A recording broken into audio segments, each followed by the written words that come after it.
The next speaker is Grégoire Aufort on generative topographic mapping for redshift estimates. So, no.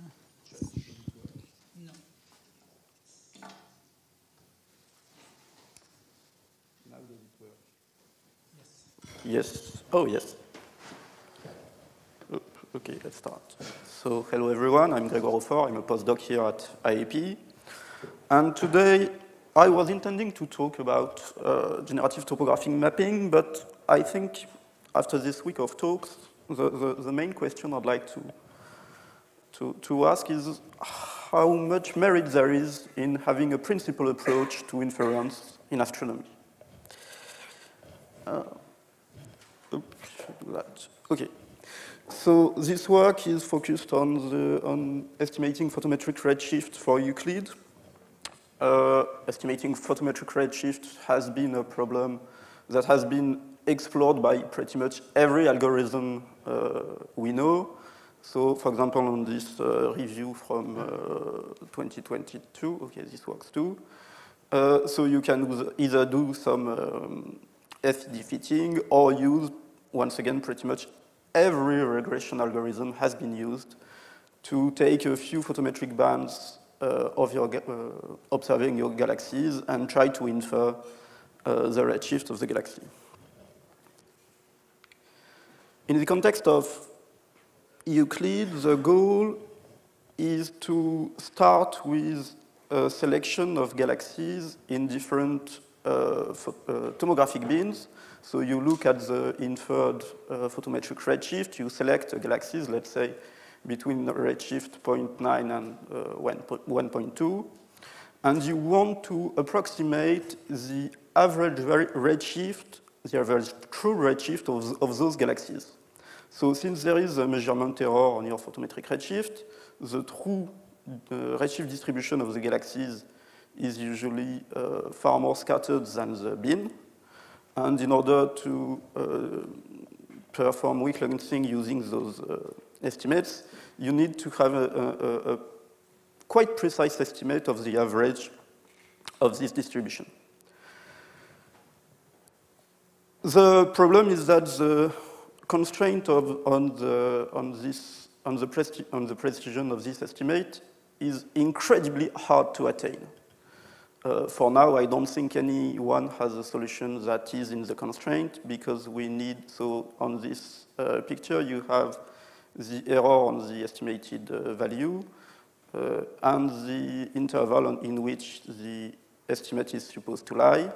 And the authors compared 4 different methods, and all of them are far from compatible with the level of precision we are expecting.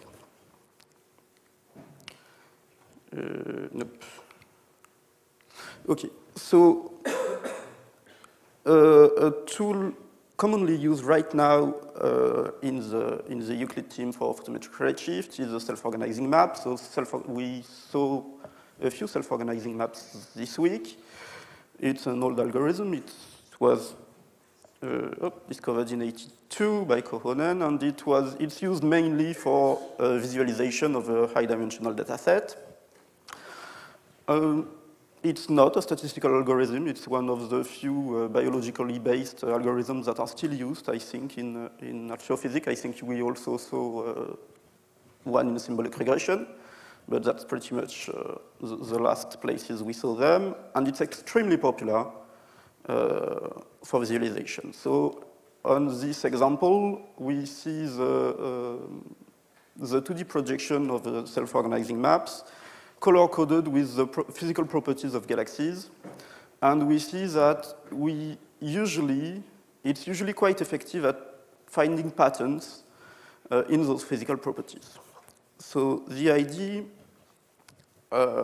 developed by Dan Masters, who worked a lot with self-organizing maps in this context, was to take a sample from the Cosmos catalog, train a self-organizing map on the entire sample, look at the redshift in each cell of the map, and then compare it with available spectroscopic redshifts to check whether our work current database of spectroscopic redshift covered well the color space. The idea was to then design a survey to go and target galaxies in the empty bins of this map to complete a spectroscopic survey in order to use those data then to calibrate an estimator of the photometric redshift. So self-organizing maps at their core are a visualization tool, but obviously, given the previous slide, people like to use them to try to do some inference, some regression. And pretty much every paper you'll find using a self-organizing map to do regression will have its own recipe for how to obtain an estimate from the map. So I'll be presenting one that was used in photometric estimates. So you train a sum on your entire catalog of photometry. Then for each cell in the sum, you get a spec Z. Then for each galaxy in the original catalog, you assume that its true redshift is the redshift associated to the cell. And finally, for each, when you want to compute the average over the tomographic bin, you take every galaxy in the bin, you look at the redshift of the cell in which it lies, and there's a quite weird condition at this here, that if the spec Z label is in the interval given by the tomographic bin, you give it weight 1, otherwise you discard it completely. You won't use this galaxy for your estimate. And at the end, you average this quantity. So when I was presented with this thing by Olivier Hilbert at LAM, this was my reaction. Because coming from a statistical background, I didn't understand, first of all, why would you want to first go through a dimensionality reduction in order to perform regression? And then how does this thing produce a calibrated estimate of anything? And his answer was pretty much this one. Well, it works. Who cares how we got there? The result is OK.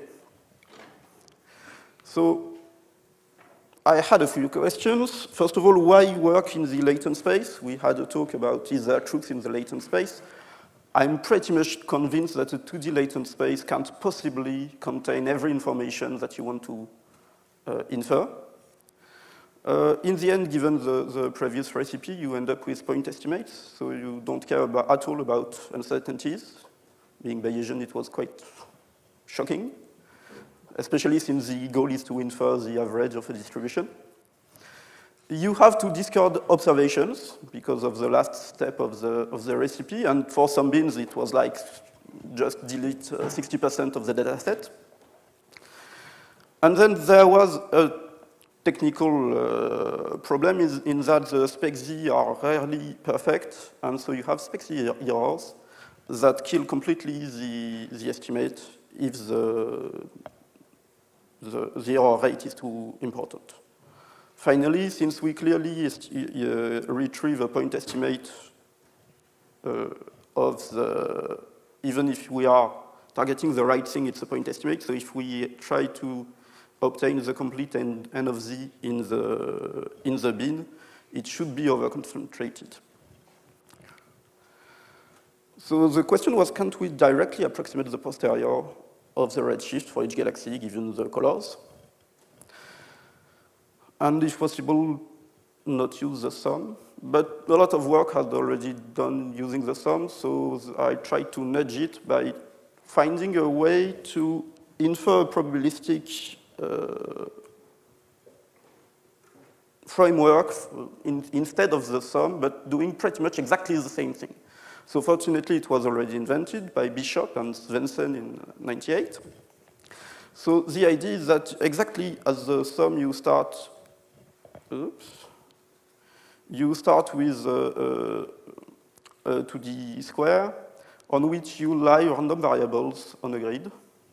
And then you assume that the underlying distribution of in your data space lies on a manifold. And on this manifold, there is a projection of every point of your grid, which defines the center of the Gaussian.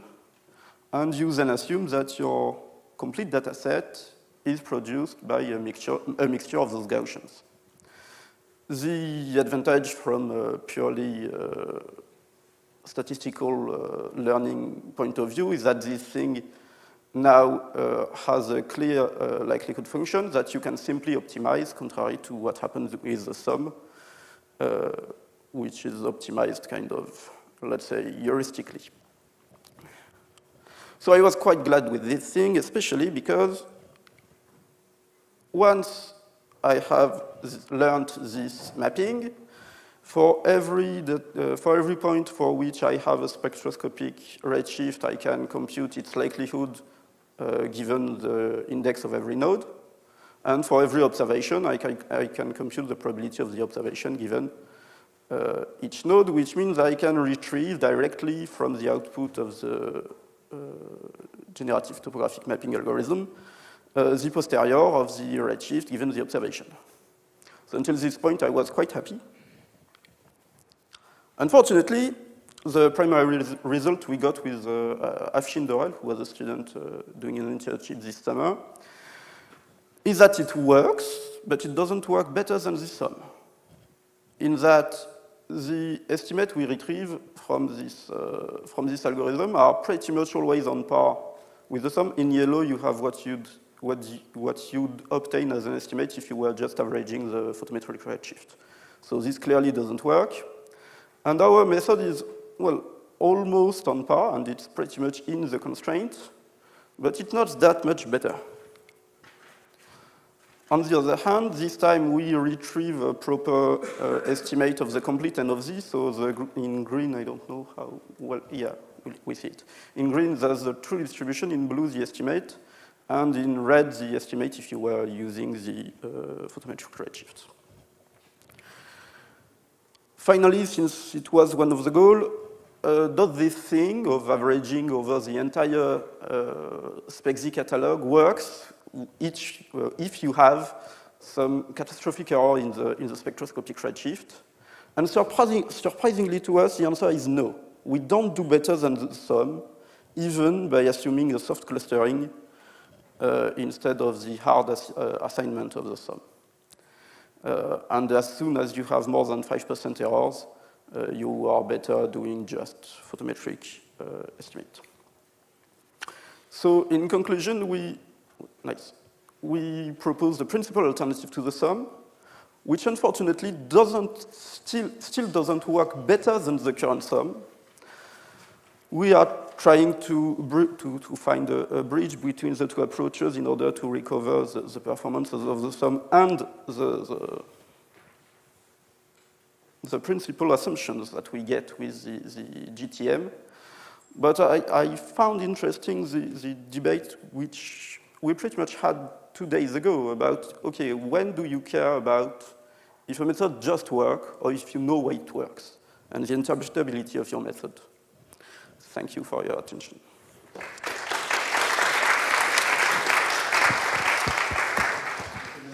Yes. Yes. Is there any question for Grégoire? Yeah, Torsten? Yeah, in the middle.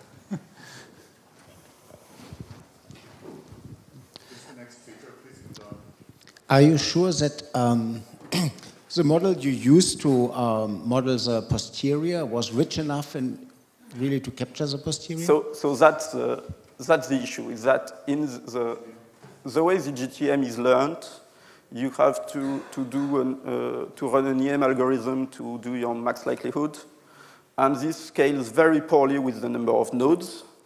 So the sum algorithm is extremely good at handling this problem. So in their sum, they have 10,000 nodes, but the GTM is constrained to having, I think, there's less than 1,000 right now. So there's a computational problem right there, and I think a way to try to combine the two approaches would be to lose the interpretability of the training of the sum, say, okay, we learned the sum, But now to use the nodes of the sum in the data space as the center of Gaussians, and then to construct a probabilistic model from the sum instead of trying to infer it from the beginning. It still feels like an ad hoc solution that I don't really like, but if it works, there's a trade-off in the it works versus I know why it works, and one is ugly, but it works. So I think that's... Thank you. Thank you. Maybe a quick question in New York? Any question here? I think no. Okay. No question here, Guylaine. Okay, well, let's thank Grégoire again. Thank you.